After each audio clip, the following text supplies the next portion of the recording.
നമസ്കാരം പ്രിയ വിദ്യാർത്ഥികളെ, ഏവർക്കും മലയാളം ക്ലാസ്സിലേക്ക് ഒരിക്കൽ കൂടി സ്വാഗതം. നാം ഇന്ന് പരിചയപ്പെടാൻ പോകുന്നത് അടിസ്ഥാന പദാവലിയിലെ മൂന്നാമത്തെ യൂണിറ്റിലെ കവിയും സമൂഹജീവി എന്ന് പറയുന്ന ജോസഫ് മുണ്ടശ്ശേരിയുടെ ഒരു ലേഖനമാണ്. ആശാൻ കവിത ഒരു പഠനം എന്ന നിരൂപണ ഗ്രന്ഥത്തിൽ നിന്നെടുത്ത ഒരു ഭാഗമാണ് കവിയും സമൂഹജീവി എന്നുള്ളത്. നമുക്ക് പാഠഭാഗത്തേക്ക് കടക്കുന്നതിന് മുമ്പ് എഴുത്തുകാരനെ പരിചയപ്പെടാം. ജോസഫ് മുണ്ടശ്ശേരി തൃശ്ശൂരിലെ കണ്ടശ്ശാം കടവിലാണ് ഇദ്ദേഹം ജനിച്ചത്. സാഹിത്യ വിമർശകൻ, അധ്യാപകൻ, വാഗ്മി, വിദ്യാഭ്യാസ മന്ത്രി എന്നീ നിലകളിൽ ബഹുമുഖമായ വ്യക്തിത്വത്തിനുടമയാണ് ജോസഫ് മുണ്ടശ്ശേരി. അദ്ദേഹത്തിൻ്റെ ആത്മകഥയാണ് കൊഴിഞ്ഞ ഇലകൾ എന്നത്. നാടകാന്തം, കവിത്വം, മാറ്റുലി, വായനശാലയിൽ, മാനദണ്ഡം, പ്രൊഫസർ, കൊന്തയിൽ നിന്ന് കുരിശിലേക്ക്, പാറപ്പുറത്ത് വിതച്ച വിത്ത് തുടങ്ങിയവയെല്ലാം അദ്ദേഹത്തിൻ്റെ പ്രധാന കൃതികളായിട്ട് പരിഗണിക്കാം. ജോസഫ് മുണ്ടശ്ശേരിയുടെ അദ്ദേഹത്തിൻ്റെ മറ്റൊരു പ്രത്യേകത എന്ന് പറയുന്നത് പൗരസ്ത്യ പാശ്ചാത്യ കാവ്യ സിദ്ധാന്തങ്ങൾ സംയോജിപ്പിച്ചുകൊണ്ടുള്ള വിമർശന സമ്പ്രദായമാണ് ജോസഫ് മുണ്ടശ്ശേരി സ്വീകരിച്ചിട്ടുള്ളത്. അദ്ദേഹത്തിൻ്റെ ആശാൻ ജീവിതം അല്ലെങ്കിൽ ആശാൻ കവിത ഒരു പഠനം എന്ന് പറയുന്ന ആ ഒരു നിരൂപണ ഗ്രന്ഥത്തിലെ സാമൂഹിക പരിവർത്തനങ്ങളിൽ പ്രധാന ഘടകങ്ങളിൽ ഒന്ന് സാഹിത്യമാണ് എന്ന് ഉറച്ചു വിശ്വസിക്കുന്ന ഒരു വ്യക്തിത്വമാണ് ജോസഫ് മുണ്ടശ്ശേരിയുടേത്. ആ ഒരു ആശയതലത്തിൽ നിന്നുകൊണ്ട് തന്നെയാണ് അദ്ദേഹം ഈ ലേഖനം എഴുതിയിട്ടുള്ളത്.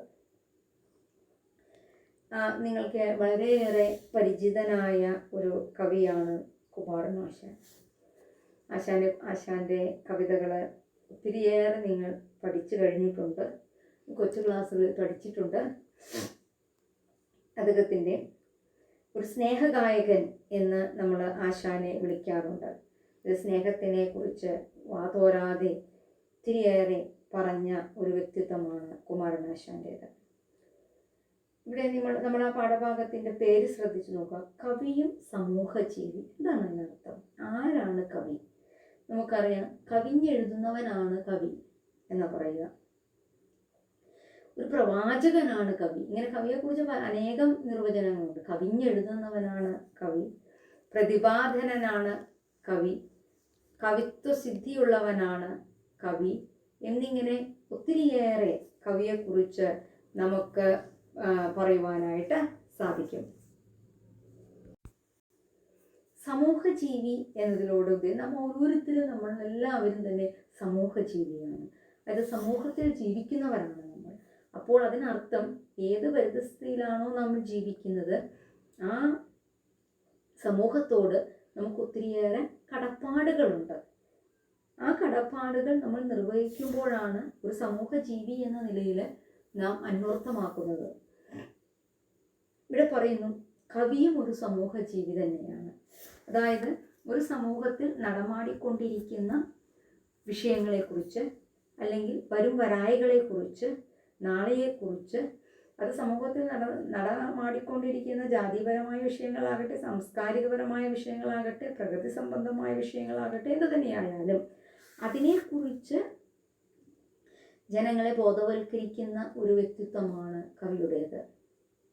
അതിനെക്കുറിച്ച് സമൂഹത്തെ ബോധവൽക്കരിക്കേണ്ടത് കവിയുടെ കടമയാണ്, അല്ലെങ്കിൽ കവിയുടെ ധർമ്മമാണ്.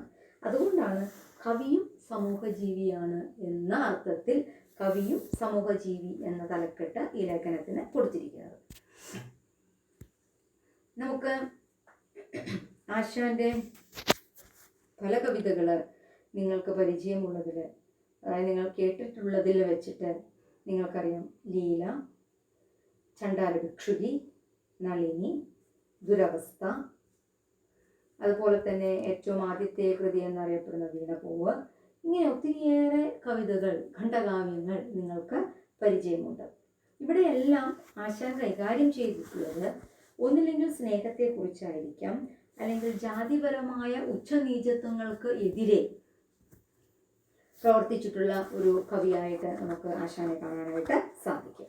അപ്പോൾ ആ ഒരു പല കവിതകളെയും ജാതി വ്യവസ്ഥയുടെ നീതിരാഹിത്യത്തിനും വിവേചനത്തിനുമെതിരെ പ്രതിരോധത്തിൻ്റെ കാവ്യസാന്നിധ്യമായി നിലകൊണ്ട കവിയാണ് കുമാരനാശാൻ എന്ന് പറയാം. അപ്പോൾ അപ്രകാരമുള്ള കവിതകളെക്കുറിച്ചും അതിൻ്റെ ആശയതലങ്ങളെക്കുറിച്ചുമാണ് ഈ ലേഖനത്തിൽ വിശദീകരിക്കുന്നത്. നമുക്ക് നോക്കാം. യൂറോപ്പിലേക്ക് ഇടം കൊള്ളിച്ച മഹാപരിവർത്തനത്തിന്റെ അലകൾ ഭാരതത്തിന്റെ സംസ്കാര കേന്ദ്രങ്ങളിലും ആഞ്ഞടിക്കാതിരുന്നില്ല. ഏതാണ്ട് അവയ്ക്ക് സമാന്തരമായിട്ടെന്ന് പറയട്ടെ, ഈ കേരളക്കരയിലും സാമൂഹിക ജീവിതത്തിൽ കോളിളക്കങ്ങൾ ഉണ്ടായി. ഒരു ഭാഗത്ത് ശ്രീനാരായണ പ്രണീതമായ അവർണോദ്ധാരണ പരിപാടി ആരംഭിച്ചപ്പോൾ മറ്റൊരു ഭാഗത്ത് സവർണരിൽ തയ്യാളരായിരുന്ന നമ്പൂതിരിമാർക്കിടയിൽ ഒരാചാര പരിഷ്കാര പ്രക്ഷോഭണവും ഉണ്ടായി. അവ രണ്ടിനുമിടയ്ക്ക് അന്യസമുദായങ്ങൾക്കുള്ളിലും നവീകരണ പരിപാടികൾ രൂപം കൊള്ളാതിരുന്നില്ല. പഴയ കാല ചരിത്രം തുടങ്ങി തന്നെ നമുക്ക് എടുത്തു നോക്കിക്കഴിഞ്ഞാൽ നമുക്കറിയാം, നമ്മുടെ ജാതിപരമായ ഉച്ചനീചത്വങ്ങൾ വളരെയേറെ ഉണ്ടായിക്കൊണ്ടിരുന്ന, അയിത്തവും തൊട്ടുകൂടായ്മയും തീണ്ടിക്കൂടായ്മയും ഒക്കെ ഉണ്ടായിക്കൊണ്ടിരുന്ന ഒരു കാലഘട്ടം നമ്മുടെ മുമ്പിലുണ്ട്, അല്ലേ? ജാതിപരമായ ഒത്തിരിയേറെ ഉച്ചനീചത്വങ്ങൾ നിലനിന്നിരുന്നു. പണ്ടുകാലത്ത് ബ്രാഹ്മണനെന്നും ക്ഷത്രിയനെന്നും വൈശ്യനെന്നും ശൂദ്രനെന്നും ജാതിയെ 4 തരംതിരിച്ചിരുന്നു. അതിൽ ഓരോരുത്തരും, ബ്രാഹ്മണവർഗം എന്ന് പറഞ്ഞാൽ ഓരോരുത്തർക്കും കൃത്യമായ തൊഴിലുകൾ തന്നെ ഉണ്ടായിരുന്നു. അവർണൻ, സവർണൻ എന്നിങ്ങനെ വേർതിരിവുണ്ടായിരുന്നു. ഉന്നത ജാതിയിൽപ്പെട്ടവർ വഴിയിലൂടെ പോകുമ്പോൾ കീഴ്ജാതിയിലുള്ളവർ മാറി നിൽക്കണം, കണ്ടു കഴിഞ്ഞാൽ അയിത്തമാകും. ഇപ്രകാരമുള്ള ഒത്തിരിയേറെ അനാചാരങ്ങൾ നിലനിന്നിരുന്ന ഒരു കാലഘട്ടം നമ്മുടെ മുമ്പിലുണ്ട്. ഇന്ന് നിങ്ങൾ കഴിഞ്ഞ ദിവസം നമ്മൾ പത്രവാർത്തകളിലൂടെ വായിച്ച, ഇപ്പം കഴിഞ്ഞ ദിവസം നിങ്ങൾ പത്രത്തിൽ വായിച്ചു കാണും, ജാതിയുടെ പേരിൽ ഒരു അനീഷ് വധക്കേസ്, അതിനു മുമ്പ് കെവിൻ വധക്കേസ്. ഇതെല്ലാം ഒത്തിരി കാലങ്ങൾക്ക് മുമ്പാണ് ജാതിപരമായ കോമരത്വങ്ങൾ നമ്മുടെ നാട്ടിൽ നിലനിന്നിരുന്നത്. ഇന്ന് അപ്രകാരം ഇല്ല എന്ന് പറഞ്ഞാലും നമുക്ക് വിശ്വസിക്കാൻ സാധിക്കില്ല. താഴ്ന്ന ജാതിയിൽപ്പെട്ടതായതുകൊണ്ട് ദുരഭിമാന കൊല എന്ന് തന്നെയാണ് അതിനെ പത്രങ്ങൾ റിപ്പോർട്ട് ചെയ്തത്. താഴ്ന്ന ജാതിയിൽപ്പെട്ടതുകൊണ്ട് അതിനെ കൊന്നുകളഞ്ഞ ഉന്നത ജാതിക്കാരുടെ ആ ഒരു എന്താ പറയുക, ജാതിപരമായ കോമരത്വങ്ങൾ നമ്മൾ പത്രങ്ങളിലൂടെ ഈ അടുത്തിടെ ഇന്നലെയോ മെയ്യാന്നുമായിട്ട് നമ്മൾ വായിച്ച് കേട്ടതാണ്. ഒരു വർഷം 5-6 മാസം മുമ്പ് ഇതുപോലെ തന്നെ മറ്റൊരു ദുരഭിമാന കൊലയിൽ നമ്മൾ അറിഞ്ഞതാണ്, കെവിൻ വധക്കേസ്, ഇപ്പോൾ അനീഷ് വധക്കേസ്. ഇതെല്ലാം സ്വാഭാവികമായിട്ടും എത്രമാത്രം നമ്മൾ ജാതിപരമായ നീചത്വങ്ങൾ നമ്മളിൽ ഇല്ല എന്ന് പറയുമ്പോഴും എവിടെയോ മനുഷ്യ മനസാക്ഷിയുടെ ഉള്ളിൽ ഇവ കിടന്ന് കളിക്കുന്നുണ്ട് എന്നുള്ളതിന് ഉദാഹരണങ്ങളാണ്. അപ്പോൾ ലോകത്തെമ്പാടുമായി പല സാംസ്കാരിക നവോത്ഥാനങ്ങളും നടന്നിട്ടുണ്ട്. അതുപോലെ തന്നെ ഇപ്പം ഞാൻ പറഞ്ഞു, യൂറോപ്പിനെ കിടിലം കൊള്ളിച്ചത് വോൾട്ടയറും റൂസോയും മറ്റുമാണ് എങ്കിൽ അതുപോലെ തന്നെ നമ്മുടെ ഭാരതത്തിലും അല്ലെങ്കിൽ കേരളക്കരയിലും ഇപ്രകാരമുള്ള എന്താ പറയുന്ന മാറ്റങ്ങൾ ഉണ്ടായിരുന്നു. ഒന്ന്, അവർണോദ്ധാരണ പരിപാടി ആരംഭിച്ചു ശ്രീനാരായണ ഗുരുവിൻ്റെ നേതൃത്വത്തിൽ. നാരായണ ഗുരു പറയുന്നത് എപ്പോഴും ജാതി എന്ന് പറയുന്ന ഒറ്റ ജാതിയേ ഉള്ളൂ, അത് മനുഷ്യജാതിയാണ് എന്നാണ്. ഒരു ജാതി, ഒരു മതം, ഒരു ദൈവം, മനുഷ്യന് എന്ന് പറഞ്ഞ ഒരു മഹാവ്യക്തിത്വമാണ് ശ്രീനാരായണ ഗുരുവിൻ്റേത്. ജാതി എന്ന് പറയുന്ന ഒറ്റ ജാതിയേ ഉള്ളൂ, അതേതാണ്? മനുഷ്യജാതി എന്നാണ് നാരായണ ഗുരുവിൻ്റെ പക്ഷം. അപ്പോൾ അവർണനെ സമൂഹത്തിലെ ക്ഷേത്രങ്ങളിൽ കയറാനായിട്ട് താഴ്ന്ന ജാതിയിലുള്ളവർക്ക് അവസരം ഉണ്ടായിരുന്നില്ല. അങ്ങനെയൊക്കെയുള്ള സമയത്ത് അവർക്ക് ക്ഷേത്രപ്രവേശനം അവർക്ക് സാധിക്കണം എന്ന് പറഞ്ഞുകൊണ്ട് അവർണോദ്ധാരണം, അതായത് അവർണർക്ക് സമൂഹത്തിൻ്റെ മുൻപിൽ അവരും മനുഷ്യനാണ് എന്ന് തെളിയിക്കാനുള്ള പ്രക്ഷോഭണങ്ങൾ ഒരു സ്ഥലത്ത് നടന്നിരുന്നു. എന്നാൽ മറ്റൊരു സ്ഥലത്ത് നമ്പൂതിരിമാർക്കിടയിലെ ആചാര പരിഷ്കാര പ്രക്ഷോഭണം, അതായത് ഒത്തിരിയേറെ ആചാരങ്ങൾ, ദുരാചാരങ്ങൾ നിലനിന്നിരുന്നു. അതിൽ പ്രധാനപ്പെട്ടത് നിങ്ങൾക്ക് എവർക്കും അറിയാവുന്ന ഒന്നാണ് സതി, അല്ലേ? ഭർത്താവ് മരിച്ചു കഴിഞ്ഞാൽ 10-18 വയസ്സായ സ്ത്രീ ആയിരിക്കും ഒരുപക്ഷെ അവരുടെ ഭാര്യ. ഭർത്താവ് മരിച്ചാൽ ആ ഭാര്യയും കൂടി ആ ഭർത്താവിൻ്റെ ചിതയിലേക്ക് ചാടി സ്വയം മരിക്കണം എന്ന് പറയുന്ന സതി എന്ന് പറയുന്നൊരു ദുരാചാരം. അതുപോലെ തന്നെ തലമുണ്ഡനം ചെയ്ത് വിധവയായി വെളുത്ത കാവി വസ്ത്രം ധരിച്ച് ഒരു 4 ചുമരുകൾക്കിടയിൽ ജീവിതം കഴിച്ചു കൂട്ടിക്കൊണ്ടിരുന്ന ഒരു കാലഘട്ടം പഴയകാല ആചാരങ്ങളിൽ ഉണ്ടായിരുന്നു. അപ്പോൾ ഇപ്രകാരമുള്ള ദുരാചാരങ്ങളെല്ലാം നിർത്തലാക്കുവാനായിട്ടും പ്രക്ഷോഭങ്ങൾ നടന്നുകൊണ്ടിരുന്ന ഒരു കാലഘട്ടത്തെക്കുറിച്ചാണ് അവിടെ സൂചിപ്പിക്കുന്നത്. യൂറോപ്പിലും ഇന്ത്യയിലും കേരളത്തിലുമായി ഇത്രയേറെ പ്രകമ്പനങ്ങൾ ഉണ്ടായ കാലത്താണ് ആശാൻ കൽക്കത്തയിൽ നിന്ന് നാട്ടിലേക്ക് തിരിച്ചു വന്നത്. അപ്പോൾ ആശാൻ കവിത എഴുതുന്ന കാലഘട്ടം എന്ന് പറയുന്നത് ജാതിപരമായ ഉച്ചനീചത്വങ്ങൾ നിലനിന്നുകൊണ്ടിരുന്ന ഒരു കാലത്താണ് ആശാൻ തൻ്റെ തൂലിക പടവാളാക്കി മാറ്റുന്നത്. തീർച്ചയായും ആ പ്രകമ്പനങ്ങൾ അദ്ദേഹത്തിൻ്റെ മനസ്സിലും പ്രതികരണങ്ങൾ ഉളവാക്കിയിട്ടുണ്ടാവണം. അതായത് ഒരു സ്ഥലത്ത് ജാതിപരമായ ഉച്ചനീചത്വങ്ങൾ, തൊട്ടുകൂടായ്മ, തീണ്ടിക്കൂടായ്മ, അയിത്തം എന്നിങ്ങനെ, മറുവശത്ത് ആചാര പരിഷ്കരണത്തിൻ്റെ പ്രകമ്പനങ്ങൾ. ഈ ഇടയിലാണ് ആശാൻ കൽക്കത്തയിൽ നിന്ന് നാട്ടിലേക്ക് വരുന്നത്. ബാംഗ്ലൂരിൽ വെച്ചും കൽക്കത്തയിൽ വെച്ചും കേരളത്തിൽ വെച്ചും ഒന്നുപോലെ അദ്ദേഹത്തിൻ്റെ ധർമ്മരോഷം ഉളവാക്കിയത് ജാതീകൃതമായ പാഠ്യമാണ്. വിദ്യാപീഠങ്ങളിൽ വെച്ച് പോലും താനൊരു അവർണനാണെന്ന് തിരിച്ചറിയേണ്ട താമസമേ ഉണ്ടായുള്ളൂ. ആപ്തരിൽ ആപ്തന്മാർ പോലും അദ്ദേഹത്തോട് ഇടത്തടിച്ചു പെരുമാറിയിട്ടുണ്ട്. അതായത് ഒരു സവർണനായിട്ട് നിന്ന കുമാരനാശാൻ ഒരു അവർണനാണ് എന്നറിയുന്നതോടുകൂടി വലിയ പ്രതാപശാലികളായ ആളുകൾ പോലും ആശാനോട് ഇടത്തടിച്ചു പെരുമാറി എന്നാണ് പറയുന്നത്. അതായത് ആശാനെ പുച്ഛിച്ചു തള്ളിയിട്ടുണ്ട് എന്നർത്ഥം. കേരളത്തിൽ വെച്ചാണെങ്കിൽ സവർണരുടെ ധിക്കാരത്തെ പോലെ തന്നെ സ്വജാതിക്കുള്ളിലെ അഭിജാത്യ കോമരങ്ങളുടെ ധിക്കാരവും അനുഭവിക്കേണ്ടി വന്നിട്ടുണ്ട് അദ്ദേഹത്തിന്. കേരളക്കരയിൽ മറ്റേത് സാമൂഹിക പരിഷ്കർത്താക്കളെക്കാളും മുമ്പ് അടിയന്തരമായി നടപ്പാക്കേണ്ടത് ജാതി വൈകൃത ധ്വംസനമാണെന്ന് അദ്ദേഹത്തിന് ബോധ്യമുണ്ടായിട്ടുണ്ടാവണം. ആശാൻ പറയാണ്, കേരളത്തെ സംബന്ധിച്ചിടത്തോളം ഏത് സംസ്കാരത്തിന് മാറ്റം വരുത്തുന്നതിന് മുൻപ് നാം മാറ്റം വരുത്തേണ്ടത് ജാതിപരമായ ജാതി വൈകൃത ധ്വംസനമാണ്. ജാതിയുടെ പേരിലുള്ള ഈ വേർതിരിവ്, അവർണനെന്നും സവർണനെന്നുമുള്ള വേർതിരിവ്, ബ്രാഹ്മണനെന്നും ക്ഷത്രിയനെന്നും വൈശ്യനെന്നും ശൂദ്രനെന്നുമുള്ള വേർതിരിവ്, ഇതാണ് മാറ്റേണ്ടത്. എല്ലാവരും മനുഷ്യനെന്ന ഒരൊറ്റ ജാതിയാണ് എന്ന ഒരു ചിന്തയാണ് നമ്മളിൽ ഓരോരുത്തരിലും ഉണ്ടാകേണ്ടത് എന്ന് ആണ് ആര് പറയുന്നത്? കുമാരനാശാൻ പറയുന്നത്. അദ്ദേഹത്തിൻ്റെ ദുരവസ്ഥ എന്ന കവിത വായിക്കുമ്പോൾ നമുക്കറിയാനായിട്ട് സാധിക്കും.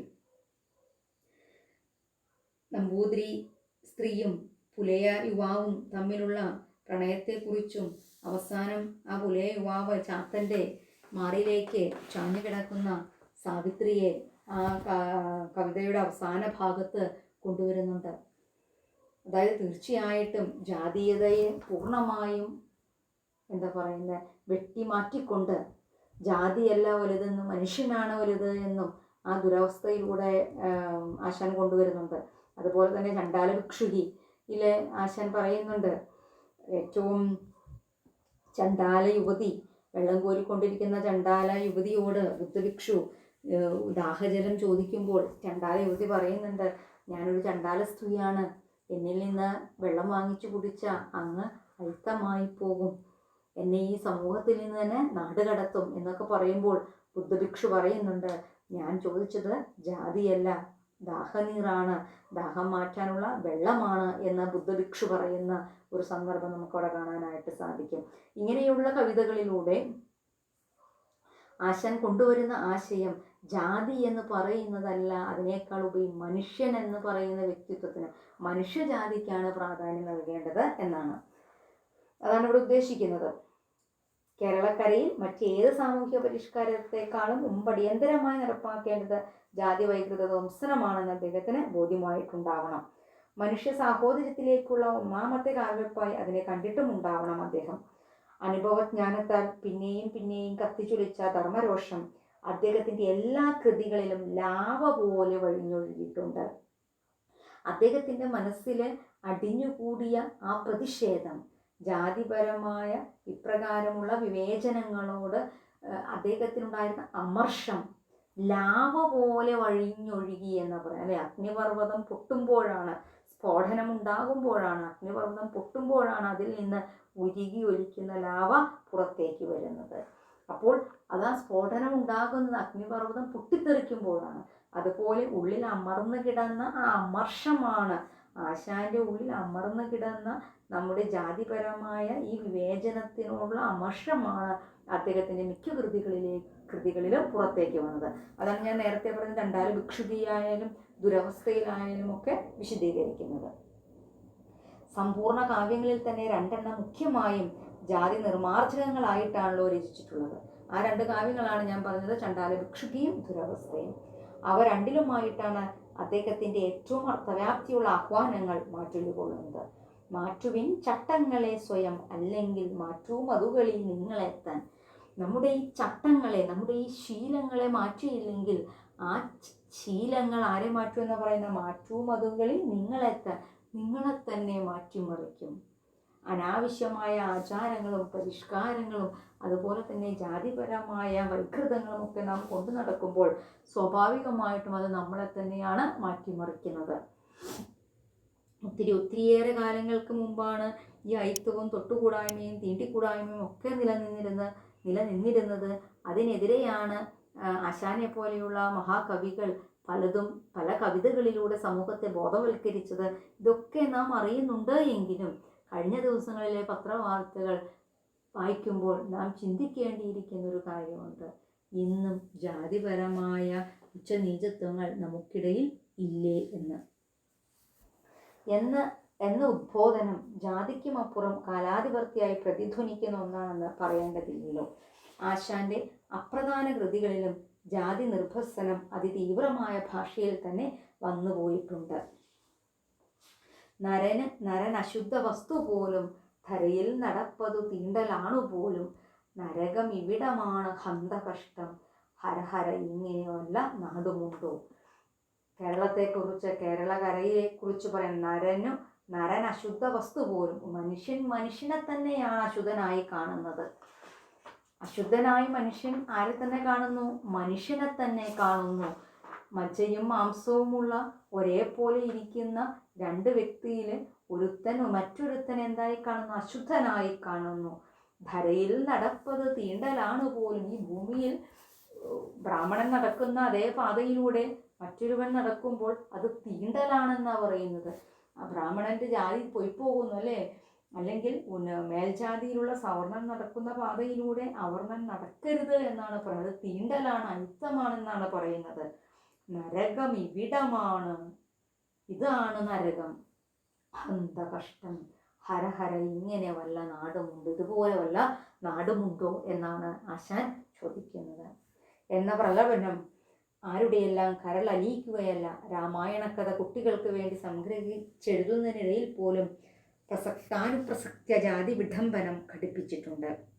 ജാതി രക്ഷസിന്റെ ദ്രംഷ്ടകളേറ്റ് തപ്തഹൃദയനായ ആശാൻ ഒരു തീയക്കുട്ടിയെ കൊണ്ട് ചിന്തിക്ക ജാതി മതിരാന്തരടിച്ചു തമ്മിൽ അന്തപ്പെടും തനയൻ എന്തിനേ സ്വരാജ്യം. ഒരു തീയ പെൺകുട്ടിയെ കൊണ്ട് ചോദിപ്പിക്കുന്നുണ്ട് തൻ്റെ കവിതയിലൂടെ. എന്തെന്നാ പറയുന്നത്? ജാതി മതിരാന്തരടിച്ചു തമ്മിൽ, ജാതിയുടെ പേരിൽ, മതത്തിൻ്റെ പേരിൽ അന്തരായി, കണ്ണ് കാണാത്തവരായി പരസ്പരം തമ്മിലടിച്ച് കലഹിക്കുന്ന നമുക്ക് എന്തിനാണ് സ്വരാജ്യം, എന്തിനാണ് രാജ്യം എന്ന് പോലും തീയപ്പെൺകുട്ടിയെ കൊണ്ട് ചോദിപ്പിച്ചിട്ടുണ്ട്. സവർണനാണ് എന്ന് പറഞ്ഞുകൊണ്ട്, മേൽജാതിയിലുള്ളവനാണ് എന്ന് പറഞ്ഞുകൊണ്ട് നടക്കുന്നവർക്ക് മാന്യമായ ചിന്തകൾ പോലും ഇല്ലല്ലോ എന്ന് പോലും ആശാൻ തൻ്റെ കവിതയിലൂടെ പ്രകടിപ്പിച്ചിട്ടുണ്ട്. അതെഴുതിയ കാലത്ത് ഏറെക്കുറെ ആരംഭിച്ചു കഴിഞ്ഞിരുന്നു. സ്വാതന്ത്ര്യ സമരത്തിനെതിരായിരുന്നില്ലേ ആശാൻ എന്ന് പോലും സംശയിച്ചിരുന്നവരുണ്ട്. അതായത് സ്വരാജ്യം എന്തിനാണ്, നമുക്ക് നമ്മുടെ സ്വന്തം രാജ്യം സ്വാതന്ത്ര്യ ലബ്ധിക്ക് മുമ്പ് എന്തിനാണ് സ്വരാജ്യം, ഇതുപോലെ പരസ്പരം തമ്മിലടിച്ച് ചാവാനാണെങ്കിൽ എന്തിനാണ് നമുക്ക് നമ്മുടേതായ രാജ്യം എന്ന് ആശാൻ കവിതയിലൂടെ പ്രകടിപ്പിച്ചപ്പോൾ സ്വാതന്ത്ര്യ സമരത്തിനെതിരാണ് ആശാൻ എന്ന് പോലും ആളുകൾ പറഞ്ഞു പരത്തി. സ്വാതന്ത്ര്യ സമരത്തിനെതിരാണ് എന്നല്ല അതിനർത്ഥം. നാം മനുഷ്യനെ അംഗീകരിക്കുന്നില്ല എങ്കിൽ, ജാതിയുടെ പേരിൽ ഇപ്രകാരം മതസ്പർദ്ധ നിലനിൽക്കുന്നു എങ്കിൽ എന്തിനാണ് നാം ഒരു രാജ്യത്ത് ജീവിക്കുന്നത്? എന്തിനാണ് നമുക്ക് സ്വന്തമായി രാജ്യം എന്നർത്ഥത്തിലാണ് അവിടെ ഉദ്ദേശിക്കുന്നത്. അന്നത്തെ ഒരു തീയക്കുട്ടിയുടെ വിചാരത്തിനിടയ്ക്ക് നൈരാശ്യം മുഴുത്തത്ര വരെ ചോദിച്ചു പോയതിൽ അനൗചിത്യമില്ല തന്നെ. അതിനുശേഷം പാലത്തിനടിയിലൂടെ വെള്ളം ഏറെ ഒഴുകിപ്പോയിട്ടും ജാതി മതിരാന്തർ നിന്ന് പോരുകയാണ് നമ്മുടെ പൊതുജീവിതത്തിൽ. സ്വരാജ്യം കൈവന്നിട്ടും ആ തീയക്കുട്ടിയുടെ നിലവാരത്തിലുള്ള സാധാരണക്കാർക്ക് പറയത്തക്ക മേൽഗതിയൊന്നും ഉണ്ടായിട്ടില്ല. ജാതി തിരിച്ചും സമുദായം തിരിച്ചുമാണ് എല്ലാത്തരം പ്രവർത്തനങ്ങളുടെയും പോക്കിപ്പോഴും. ഇന്ന് നമുക്കറിയാനായിട്ട് സാധിക്കും, ഇന്നും നമ്മൾ ജാതി തിരിച്ചും സമുദായം തിരിച്ചുമാണ് ഇന്നും കാര്യങ്ങൾ നടക്കുന്നത്. ഞാൻ പറഞ്ഞല്ലോ, നമ്മുടെ കഴിഞ്ഞ ദിവസങ്ങളിലെ പത്രവാർത്തകളിൽ നമുക്ക് ഈ ഒരു ഈ ഒരു വാക്യം നമുക്ക് ഊട്ടി ഉറപ്പിക്കാനായിട്ട് സാധിക്കും. മേൽജാതിയിൽപ്പെട്ട ഒരു വ്യക്തിക്ക് ഈ ജാതിയിൽപ്പെട്ട ഒരു പുരുഷനെ വിവാഹം കഴിച്ചു എന്നുള്ളത് കൊണ്ട് തന്നെയാണ് 2 കൊലപാതകങ്ങളും നടന്നിട്ടുള്ളത്. അപ്പോൾ അവിടെയൊക്കെ ഇപ്പോഴും നമ്മളിൽ എന്തുണ്ട്? ആ ജാതി സ്പിരിറ്റ് നമ്മൾ കാണുവാനായിട്ട് സാധിക്കും. ആശാൻ തികച്ചും സ്വാതന്ത്ര്യവാദിയായിരുന്ന ഉദ്ബോധനം എന്ന കവിതയിൽ സ്വാതന്ത്ര്യം തന്നെ അമൃതം, സ്വാതന്ത്ര്യം തന്നെ ജീവിതം, പാരതന്ത്ര്യം മാനികൾക്ക് മൃതിയേക്കാൾ ഭയാനകം എന്നും, അതായത് നാം സ്വാതന്ത്ര്യം തന്നെയാണ് അമൃതം, അത് തന്നെയാണ് ജീവിതം. പാരതന്ത്ര്യം, അതായത് സ്വാതന്ത്ര്യമില്ലായ്മ എന്ന് പറയുന്നത് മാനികൾക്ക് മരണത്തേക്കാൾ ഭയാനകമാണ് എന്നാണ് അദ്ദേഹം പറയുന്നത്. ചട്ടറ്റ നിൻ കരവാളിൻ ചലപ്രഭ തട്ടുമാറാക ഞങ്ങൾക്കു കണ്ണിൽ, വെട്ടി മുറിക്കുക കാൽച്ചങ്ങല വിഭു, പൊട്ടിച്ചെറിയുക കൈവിലങ്ങും എന്നും കരൽ പൊട്ടിപ്പാടിയ കവിയുടെ സ്വാതന്ത്ര്യ തൃഷ്ണയെക്കുറിച്ച് സംശയിക്കുന്നത് സാഹസമാവും. ആ തീയക്കുട്ടിയെ കൊണ്ട് പറഞ്ഞപ്പോൾ എന്തിനാണ് നമുക്ക് മതത്തിൻ്റെ പേരിൽ പരസ്പരം തമ്മിലടിക്കുന്നത്, നമുക്ക് എന്തിനാണ് സ്വരാജ്യം എന്ന് ആശാൻ ആ തീയക്കുട്ടിയെ കൊണ്ട് പറയിപ്പിച്ചപ്പോൾ ആളുകൾ പറഞ്ഞു ആശാൻ സ്വാതന്ത്ര്യ സമരത്തിനെതിരാണ് എന്ന്. പക്ഷേ ഈ വരികളിലൂടെ നമുക്ക് മനസ്സിലാക്കാനായിട്ട് സാധിക്കും എത്രമാത്രം സ്വാതന്ത്ര്യത്തെ ഇഷ്ടപ്പെട്ടിരുന്നവനാണ് ആശാൻ, സ്വാതന്ത്ര്യത്തിന് വേണ്ടി എത്രമാത്രം ഉദ്ബോധനം നടത്തിയവനാണ് ആശാൻ എന്ന് ഈ വരികളിലൂടെ നമുക്ക് മനസ്സിലാക്കാനായി സാധിക്കും. ചട്ടറ്റ നിൻ കരവാളിൻ ചലപ്രഭ തട്ടുമാറാക ഞങ്ങൾക്കു കണ്ണിൽ, വെട്ടിമുറിക്കുക കാൽച്ചങ്ങല വിഭോ, പൊട്ടിച്ചെറിയുക കൈവിലങ്ങും. കാൽച്ചങ്ങലകൾ പൊട്ടിച്ചെറിയുവാനും കൈവിലങ്ങും കാൽച്ചങ്ങലകളും വെട്ടിമുറിച്ചു കളയുവാനും സ്വാതന്ത്ര്യത്തിലേക്ക് പായുവാനുമായിട്ട് ജനങ്ങളെ ഉദ്ബോധിപ്പിക്കുന്ന കവിതകളും ആരിൽ കാണാനായിട്ട് സാധിക്കുന്നു? ആശാനിൽ കാണുവാനായിട്ട് സാധിക്കുന്നു. പക്ഷെ ഒന്നുണ്ട്, അദ്ദേഹത്തിൻ്റെ സ്വാതന്ത്ര്യദാഹം സ്വരാജ്യത്തിൽ ഒതുങ്ങി നിന്ന ദേശീയത്വമായിരുന്നില്ല. ഇന്ത്യയിലെ മനുഷ്യൻ്റെ സ്വാതന്ത്ര്യത്തിന് വേണ്ടിയാണ് അദ്ദേഹം ദാഹിച്ചത്. ആ സ്വാതന്ത്ര്യത്തിൽ സാമൂഹികവും സാംസ്കാരികവും രാഷ്ട്രീയവും സാമ്പത്തികവുമായ എല്ലാ സ്വാതന്ത്ര്യങ്ങളും ഉൾക്കൊണ്ടിട്ടുണ്ട്. ആശാന്റെ സമരം സാമൂഹിക സ്വാതന്ത്ര്യത്തിനുള്ള പ്രക്ഷോഭണത്തിൽ ആരംഭിച്ചു എന്നേ ഉള്ളൂ. അതിനെ ദേശീയത്വ വിരുദ്ധ സമരമായി വല്ലവരും വ്യാഖ്യാനിക്കുന്നുണ്ടെങ്കിൽ അവർ രാഷ്ട്രീയ സ്വാതന്ത്ര്യത്തിൻ്റെ ഹരിശ്രീ പോലും പഠിക്കാത്തവരാണെന്ന് പറയേണ്ടി വരും. സ്വാതന്ത്ര്യം എന്നതുകൊണ്ട് ബ്രിട്ടീഷുകാരിൽ നിന്ന് നേടിയെടുക്കുന്ന സ്വാതന്ത്ര്യത്തെ മാത്രമല്ല ആശാൻ കരുതിയത്. അതായത് ഓരോ വ്യക്തിയും അനുഭവിക്കേണ്ടതായ രാഷ്ട്രീയവും സാമൂഹികവും സാംസ്കാരികവും ജാതിപരവുമായ സ്വാതന്ത്ര്യം എന്ന വിശാലമായ അർത്ഥത്തിലാണ് ആര് മനസ്സിലാക്കിയത്, ആര് ഇഷ്ടപ്പെടുന്നത്, ആശാൻ ഇഷ്ടപ്പെടുന്നത്. ആരെങ്കിലും ആശാൻ സ്വാതന്ത്ര്യത്തെ ഇഷ്ടപ്പെട്ടിരുന്നില്ല, സ്വാതന്ത്ര്യത്തിന് വിഘ്നമായി തടസ്സമായി നിന്നു എന്ന് പറയുന്നുണ്ട് എങ്കിൽ അത് രാഷ്ട്രീയ സ്വാതന്ത്ര്യത്തിൻ്റെ ഹരിശ്രീ പോലും പഠിക്കാത്തവരാണെന്നാണ് ആരുടെ പക്ഷം? ജോസഫ് മുണ്ടശ്ശേരിയുടെ പക്ഷം. അപ്പോൾ ഈ ഒരു ലേഖനത്തിലൂടെ ജോസഫ് മുണ്ടശ്ശേരി പറയുന്നത് എപ്രകാരമാണ് ആശാൻ തൻ്റെ കവിതകളിലൂടെ ജാതിപരമായ ഉച്ചനീചത്വങ്ങൾക്കെതിരെ പോരാടിയത് എന്ന് പറയുന്നു. അതോടൊപ്പം തന്നെ സ്വാതന്ത്ര്യത്തിനു വേണ്ടി ആശാൻ എത്രമാത്രം പോരാടി. അദ്ദേഹത്തിൻ്റെ സ്വാതന്ത്ര്യം എന്ന് പറയുന്നത് വിശാലമായ അർത്ഥത്തിലുള്ള സ്വാതന്ത്ര്യമായിരുന്നു. എന്നീ കാര്യങ്ങളെയാണ് ജോസഫ് മുണ്ടശ്ശേരി ആശാൻ കവിത ഒരു പഠനം എന്ന ഈ നിരൂപണത്തിൽ ഈ ഒരു ചെറിയ ലേഖനത്തിലൂടെ പറഞ്ഞു വയ്ക്കുന്നത്. ഇപ്പോൾ കൊച്ചു പാഠമാണ്, എന്നിരുന്നാലും വളരെ ഭംഗിയായി ആശയത്തെല്ലാം മനസ്സിലാക്കി തന്നെ വായിക്കുക. ഇതിനോടൊപ്പം തരുന്ന ചോദ്യോത്തരങ്ങൾ കൃത്യമായി എഴുതുക, പഠിക്കുക. സംശയങ്ങളുണ്ടായെങ്കിൽ ചോദിക്കുക. നമുക്ക് ഇന്നത്തെ ക്ലാസ് ഇവിടെ അവസാനിപ്പിക്കാം. ഏവർക്കും നന്ദി.